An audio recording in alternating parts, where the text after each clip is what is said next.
Hello and welcome to News Now, the Belmont Journal's daily update on the coronavirus health emergency facing the community of Belmont and beyond. I'm your host, Roger Colton.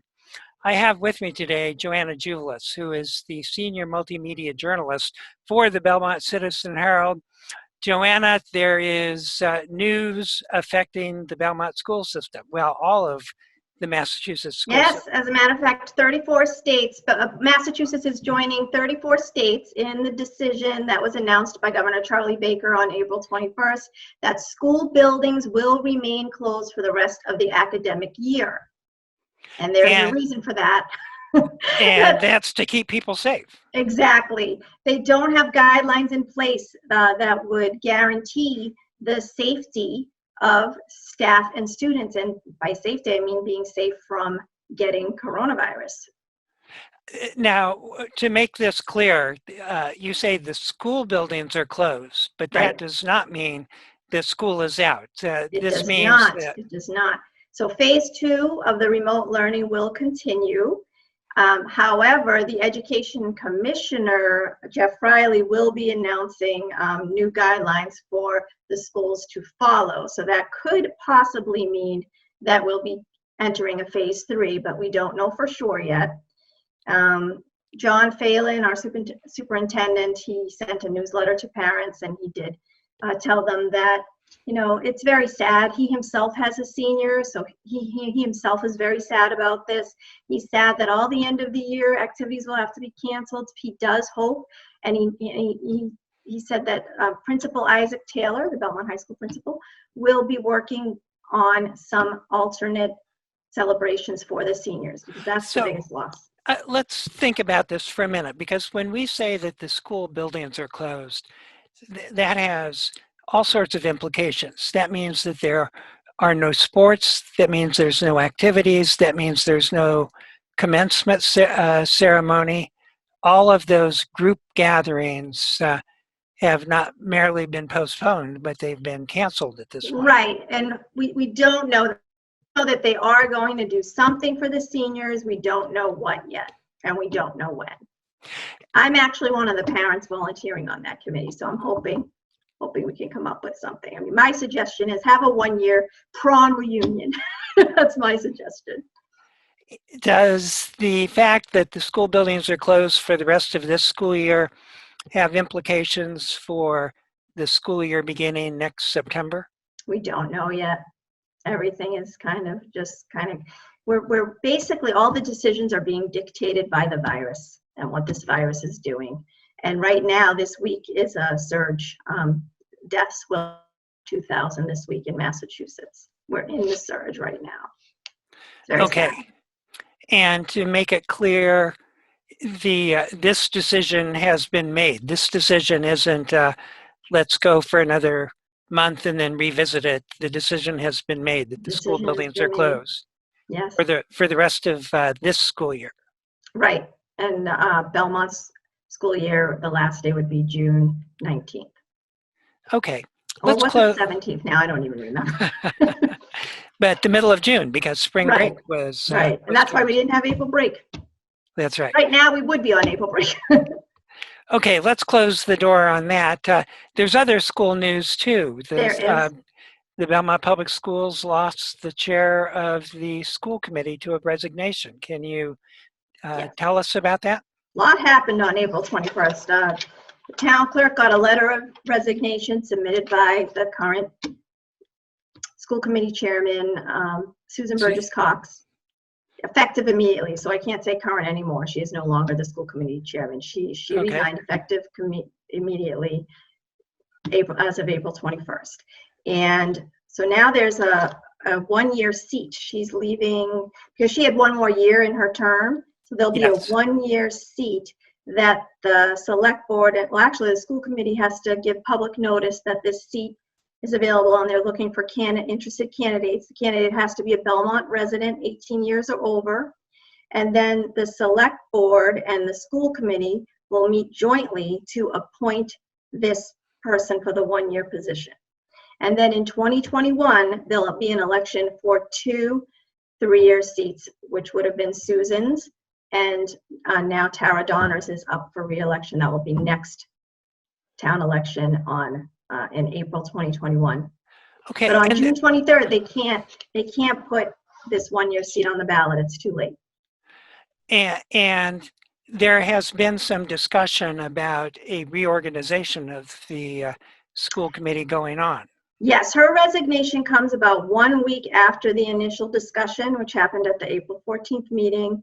It was brought up by school committee member Michael Crowley about the town bylaw, which says you can have an election of new officers annually. However, the school committee's policy is different. It says the annual election has to take place before you have an election of officers. And Susan Burgess Cox said at that meeting that she did not want to set a precedent. And John Phelan, our superintendent, agreed with her, and they were going to consult with town council about whether or not you could suspend school committee policies and go with the town bylaw and have the reorganization before an actual town election. I will say the majority of school committee members expressed their desire to have a reorganization and not wait until after the town election. They did not want to wait until after June 23rd. Okay. The important immediate information for the public to understand at this point is that if you're interested in the schools or if you're interested in the school committee, there will now be a process where the select board and the school committee will appoint a new person who will serve until then. It's unfortunate that this happened, and the reasons we really won't know unless we can hear them from Susan Burgess Cox herself. But she did not give the reasons in her letter. So, okay, let's move to the town. The town has now has a hiring advisory committee, and we now know who is going to be on that and what they're going to be looking at in particular. Yes, so at the April 13th select board meeting, they appointed a new hire advisory committee that they're charged with looking at the 13 current vacancies in the town with salaries totaling about $464,000, and they have to decide whether or not the town should hire these positions for FY20, which ends June 30th, or wait until FY21. And they're going to base their decision. Oh, should I just tell you who the people are on this level? Yeah, let's hear. It's Ralph Jones, former select board person. Former select board members Ralph Jones and Sammy Baghdadi are on this committee. Our assistant HR director, Shauna Healy, assistant town administrator, John Marshall, and warrant committee member, Jeffrey Lubian, who is the chairman of this committee. So they are going to be looking at the positions and determining which ones they will recommend on April 26th to the select board, or is it April 27th? April 27th to the select board, what positions they think they should continue the hiring process for, or which ones they should wait on. And there's three things basically that they're going to base their decision on. Do you want me to tell you what those three things are? Sure. Before we go there, though, I'd like to just step back about 2 sentences. Sure. You said a salary of about $400,000. That is an annual salary for the next fiscal year. That's not the salary between now and the end of the year. We're not saving money in this fiscal year. We're looking at the fiscal year starting July 1st. Thank you for clarifying that. Okay, so let's... Right. So this committee is charged with basically listening to the department heads who want these positions to find out why do they need the position, what impact will a delay in hiring have on their department, and most important, the position's role in helping the town manage during the pandemic.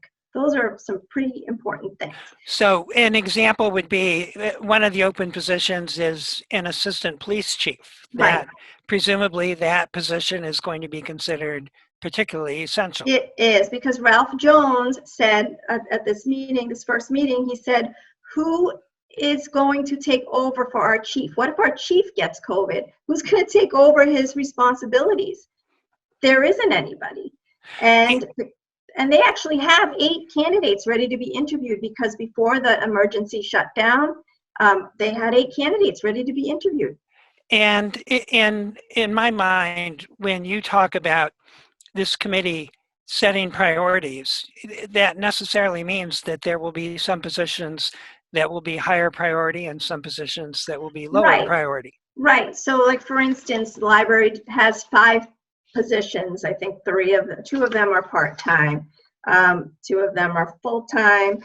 And Peter Straziera, the library director, said, you know, the children's librarian and the young adult reference librarian are really important. Those are the full-time positions. If I had to choose what positions I would want to hire for, and if I had to like let go of the other ones, but I want to keep those 2 positions, because he said if we reopen in the summer, it's our busiest time, and he expects a lot of youth to be using the library, and these people need to be hired and ready to start in July. He's like, if I wait until July to even start the hiring process, it's a 6 to 8 week process from start to finish when you're hiring someone.